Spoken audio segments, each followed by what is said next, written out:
Hi, Pete Moore, Mart TV, and welcome to Blast from the Past, where we look at either obsolete guns or guns that have gone out of favour.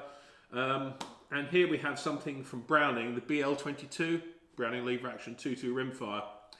It looks pretty much like your standard rimfire repeater lever action, but it's particularly well made because it's Browning.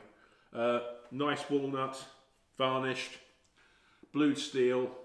There's virtually no plastic on this gun at all, apart from the butt plate, which shows the gun was made by Miraku in Japan. And Browning have contracted a lot of work out to Miraku. They make their shotguns.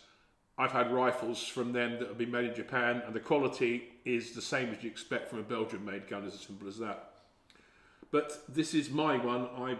As you may or may not know, I've got a thing about 2.2 lever action rifles and 2.2 rifles in general. And if I see something that's a bargain, I'll pick it up. And this is a classic case. I think I paid £100 for this. I'm not exactly certain, but I just quite like the look of the thing. So it looks traditional, but like all of these 2.2 rimfire guns, it hasn't got a loading port here, as you would with a centre fire, like a 357 or something. The magazine is a tube feeder. And if you look here, that aperture there is for filling it. So what you do, you unlock this brass tube, has a spring and a follow on it.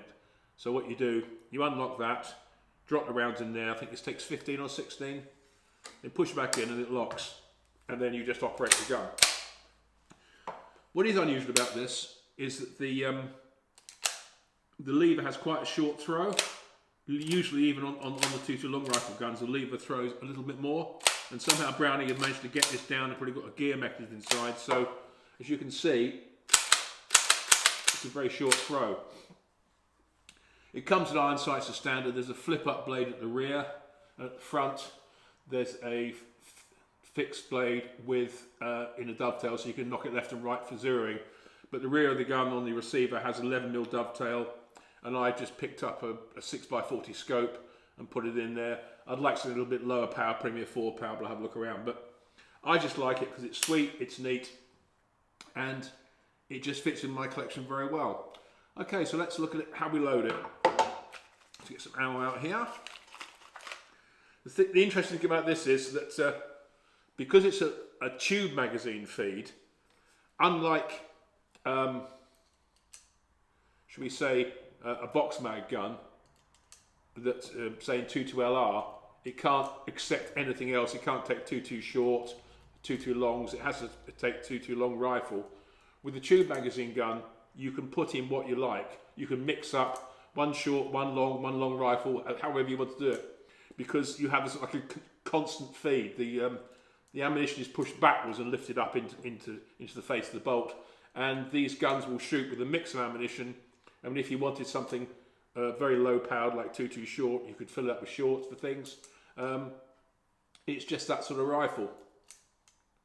So I use it for a fun gun.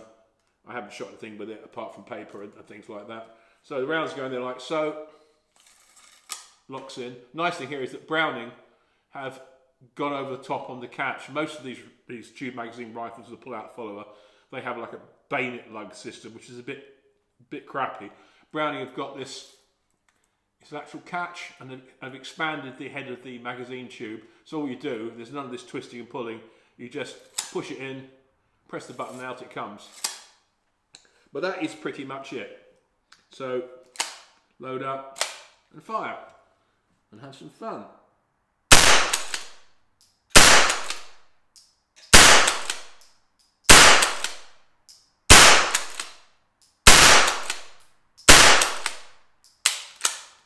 I have to say, I've spent many happy hours in the range with this, chasing tin cans around, shooting up bits and pieces, or just shooting little groups. It's that sort of rifle.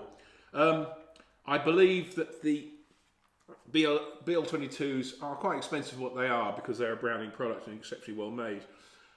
So I paid a wonder for this because it's quite old, but you just don't see them much anymore. And I'm not saying you should buy one, because you could argue there's better lever actions around in what they offer. But for me, this is a nice classic example of a rather fine little 2.2 LR rifle. So I'll see you again soon. Hopefully something weird. I don't know. We'll see what comes up.